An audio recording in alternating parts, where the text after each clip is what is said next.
اعوذ باللہ من الشیطان الرجیم، بسم اللہ الرحمن الرحیم۔ السلام علیکم 3 کلاس، کیسے ہیں آپ سب؟ 3 کلاس آج ہم واقفۃ عامہ کا سبق نمبر 16 حفاظت کے بارے میں پڑھیں گے۔ سبق شروع کرنے سے پہلے پیارے بچوں سبق کے حاصلات تعلم پڑھ لیتے ہیں۔ اس سبق کی تکمیل کے بعد ہم اس قابل ہو جائیں گے کہ ذاتی حفاظت کی ضرورت کو پہچان سکیں گے، برقی آلات، تیز چیزوں، آگ کے استعمال سے وابستہ خطرات سمجھ سکیں گے، بجلی کے آلات استعمال کرتے وقت حفاظتی اقدامات پر عمل کر سکیں گے، گھر میں درپیش مختلف خطرات کی فہرست بنا سکیں گے، ننگی تاریں، ٹوٹی چھت، ٹوٹا ہوا شیشہ، آگ، کینچی وغیرہ کے بارے میں کی حفاظت کے بارے میں جان سکیں گے۔ کسی بھی غیر متوقع صورتحال سے محفوظ رہنے کے لیے اپنے والدین، اساتذہ، سرپرستوں سے کچھ نہیں چھپانا چاہیے۔ اہم الفاظ: خطرات، جانچ، احتیاط، ایندھن، بوسیدہ۔ آمنہ ہاتھ منہ دھو کر جیسے ہی سوئچ بند کرنے لگی، اسے یاد آیا کہ اس کے ہاتھ گیلے ہیں۔ گیلے ہاتھوں اور ننگے پاؤں سے برقی آلات اور ان سے متعلقہ تاروں، سوئچ وغیرہ کو نہیں چھونا چاہیے، ایسا کرنے سے کرنٹ لگ سکتا ہے۔ پیارے بچوں سوچ کر بتائیں باورچی خانے میں آپ کو کن خطرات کا سامنا ہو سکتا ہے؟ پیارے بچوں باورچی خانے میں ہمیں بہت سے خطرات کا سامنا کرنا پڑ سکتا ہے، جیسے کہ ہم بے دہانی میں چھری پکڑی ہوتی ہے تو وہ ہمارے ہاتھ پہ لگ جاتی ہے، تو ہمیں چھری کا استعمال جو ہے وہ احتیاط سے کرنا چاہیے۔ اور کچن میں ہمارے پاس اگر کوئی کہیں جگہ پانی گرا ہوا ہے تو ہمیں اس پانی کو بھی خشک کرنا چاہیے تاکہ ہم ادھر سے سلپ ہو کر گر نہ سکیں۔ بجلی کی چیزوں کو پانی سے دور رکھیں۔ کبھی بھی بجلی کے سوئچ یا تار کو گیلے ہاتھوں سے مت چھوئیں، یعنی کہ ان کو گیلے ہاتھ نہیں لگانے چاہیے، ایسا کرنے سے انسان کی جان بھی جا سکتی ہے۔ بجلی کے ساکٹ میں انگلی مت ڈالیں۔ ٹی وی، کمپیوٹر یا لیپ ٹاپ کے قریب پانی، چائے وغیرہ نہ رکھیں۔ پانی یا چائے گرنے سے کرنٹ لگ سکتا ہے اور آگ بھی بھڑک سکتی ہے۔ یعنی گرم چیز وغیرہ یا پھر کوئی بھی پانی وغیرہ کرنٹ والی جگہ پر نہ رکھا جائے جہاں پہ بجلی موجود ہو، ایسی جگہوں پر یہ چیزیں رکھنے سے کرنٹ لگ سکتا ہے اور وہاں پہ آگ بھی لگ سکتی ہے۔ ساکٹ میں لگے پلگ کو احتیاط سے اتاریں۔ درختوں پر مت چڑھیں کیونکہ بعض اوقات درختوں کے قریب سے بجلی کی تاریں گزر رہی ہوتی ہیں۔ سڑک پر ایک بچے نے کیلے کا چھلکا پھینک دیا ہے، کوئی بھی اس پر پاؤں پڑنے سے پھسل کر زخمی ہو سکتا ہے۔ تو پیارے بچوں ہمیں جہاں پہ بھی کوئی ایسے کہ راستے میں یا پھر ہمارے کہیں پہ بھی گزرنے کی جگہ پر ایسی کوئی بھی چیز نظر آئے تو ہمیں وہ راستے سے چیز کو اٹھا دینا چاہیے تاکہ ہم بھی اس سے بچ سکیں اور آنے والے بھی اس سے بچ سکیں۔ حامد ہمیشہ نہانے کے بعد واش روم کے فرش کو صاف کر دیتا ہے تاکہ گھر کا کوئی دوسرا فرد گیلے فرش پر پھسل کر چوٹ نہ لگوا بیٹھے۔ اس کی بہن بانو بھی بارش کے باعث گیلے ہونے والے صحن کو فوراً خشک کر دیتی ہے۔ وہ جب بھی گھر کی صفائی کرتی ہے تو اس بات کا خیال رکھتی ہے کہ کہیں بھی پانی کھڑا نہ رہ جائے۔ تو پیارے بچوں ہمیں بھی اس بات کا خیال رکھنا چاہیے کہ ہمیں بھی جہاں پہ پانی کھڑا نظر آئے اس کو وہاں سے خشک کر دینا چاہیے۔ امی جان گھر میں موجود چھریوں اور کینچی کو استعمال کرنے کے بعد محفوظ جگہ پر رکھتی ہیں۔ انہوں نے بچوں کو بھی بتایا ہوا ہے کہ وہ ضرورت پڑنے پر ان چیزوں کو بڑوں کی موجودگی میں احتیاط سے استعمال کریں۔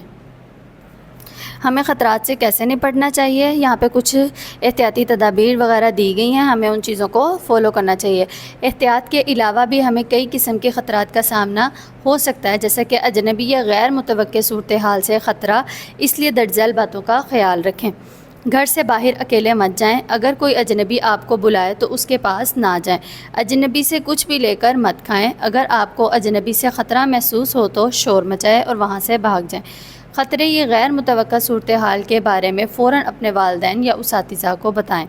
اہم نکات: اپنے ارد گرد موجود ایسی اشیاء جو نقصان پہنچا سکتی ہیں انہیں احتیاط سے استعمال کرنا چاہیے اور ایسی چیزوں سے ہمیں دور رہنا چاہیے۔ برقی آلات کا استعمال کرتے ہوئے ہمیں حفاظتی اقدامات پر عمل کرنا چاہیے۔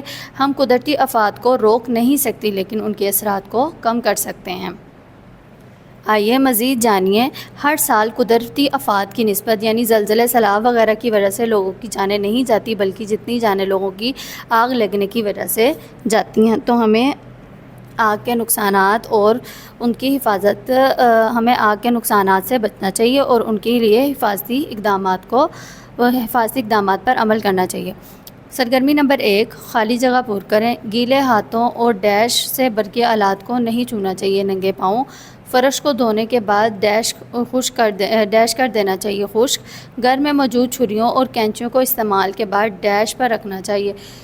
محفوظ جگہ، چولہے یا گیس کے ہیٹر کو استعمال کے بعد بند کر دینا چاہیے۔ سرگرمی نمبر 2، سوالوں کے جواب دیں۔ تو پیارے بچوں، ہم یہ اپنے سوالات کے جوابات اپنی نیٹ کاپی پہ رائٹ کریں گے۔ سوال نمبر 1، ہمیں گھر میں کون کون سے خطرات لاحق ہو سکتے ہیں؟ ہمیں گھر میں درج ذیل خطرات لاحق ہو سکتے ہیں: چولہے، گیس اور ہیٹر کو استعمال کے بعد کھلا چھوڑ دینا، چھری اور کینچی کو استعمال کے بعد محفوظ جگہ پر نہ رکھنا، واش روم کے استعمال کے بعد نل کو اچھی طرح بند نہ کرنا۔ ہم فرنیچر کے تیز کناروں سے خود کو کیسے بچا سکتے ہیں؟ اگر فرنیچر کے تیز کناروں پر محافظ لگا دیے جائیں تو اس سے ہم خود کو بچا سکتے ہیں۔ آگ لگنے کے خدشے سے کیسے محفوظ رہا جا سکتا ہے؟ ہمیں ایندھن کا استعمال احتیاط سے کرنا چاہیے تاکہ آگ لگنے کے خدشے سے محفوظ رہا جا سکے۔ اگر کوئی ہنگامی صورتحال یا حادثہ پیش آئے تو آپ کیا کریں گے؟ اگر کوئی ہنگامی صورتحال یا حادثہ پیش آئے تو ہمت سے کام لیں اور اپنا اور دوسروں کا خیال رکھیں۔ تو پیارے بچے، جیسے ٹیچر نے ان کو اچھی سی ہینڈ رائٹنگ میں لکھا ہے، اسی طرح آپ نے بھی ان کو اچھی سی ہینڈ رائٹنگ میں لکھنا ہے اور ان سارے سوالات کو یاد بھی کرنا ہے۔ سرگرمی نمبر 2، اپنے گھر میں موجود تمام برقی آلات کی فہرست بنائیں۔ ان کو استعمال کرنے کے چند حفاظتی اقدامات تحریر کریں۔ برقی آلات: سوئچ۔ حفاظتی اقدامات: سوئچ کو گیلے ہاتھ مت لگائیں۔ تو پیارے بچوں، جیسے ٹیچر نے اس ایکٹیویٹی کو حل کیا ہے، ایسے ہی باقی آپ نے ساری ایکٹیویٹی خود حل کرنی ہے۔ سرگرمی نمبر 3، اپنے کمرہ جماعت میں ممکنہ خطرات کا مشاہدہ کرتے ہوئے درج ذیل چیک لسٹ کو مکمل کریں۔ کمرہ جماعت کی کھڑکیاں محفوظ ہیں؟ جی ہاں، جی نہیں۔ جی ہاں، ہماری کمرہ جماعت کی کھڑکیاں محفوظ ہیں۔ کمرہ جماعت میں دروازے اور ان کے ہینڈل محفوظ ہیں؟ جی ہاں۔ ڈیسک اور کرسیاں درست ترتیب میں رکھی ہوئی ہیں؟ جی ہاں۔ کمرہ جماعت میں موجود بجلی کے آلات سے کوئی خطرہ لاحق ہے؟ جی نہیں۔ سرگرمی نمبر 4، اپنے اسکول اور گھر میں ممکنہ خطرات سے محفوظ رہنے کے طریقے تجویز کریں۔ اسکول میں سیڑھیوں کا استعمال احتیاط سے کریں۔ گھر میں چولہے، گیس کو استعمال کے بعد کھلا نہ چھوڑیں۔ تو پیارے بچوں، جیسے ٹیچر نے اس ایکٹیویٹی کو حل کیا ہوا ہے، ویسے ہی آپ نے اس ایکٹیویٹی کو حل کرنا ہے۔ اس سبق کی تکمیل کے بعد پیارے بچوں، ہم اس قابل ہو گئے ہیں کہ ہم برقی آلات، تیز چیزوں، آگ کے استعمال سے وابستہ خطرات کو سمجھ سکتے ہیں اور ان کے لیے حفاظتی اقدامات کو اختیار کر سکتے ہیں۔ بجلی کے آلات استعمال کرتے وقت حفاظتی اقدامات پر عمل کر سکتے ہیں۔ گھر میں درپیش مختلف خطرات کی فہرست: ننگی تاریں، ٹوٹی چھت اور ٹوٹا ہوا شیشہ، آگ، کینچی وغیرہ کو استعمال کرتے وقت احتیاط استعمال کرنی چاہیے۔ تو پیارے بچوں، جیسے ٹیچر نے ساری چیزوں کو ہائی لائٹ کیا ہوا ہے، اسی طرح آپ نے ان ساری چیزوں کو ہائی لائٹ بھی کرنا ہے اور ساری سرگرمیوں کو اچھی طرح سے یاد بھی کرنا ہے اور ان کو حل بھی کرنا ہے۔ اللہ حافظ۔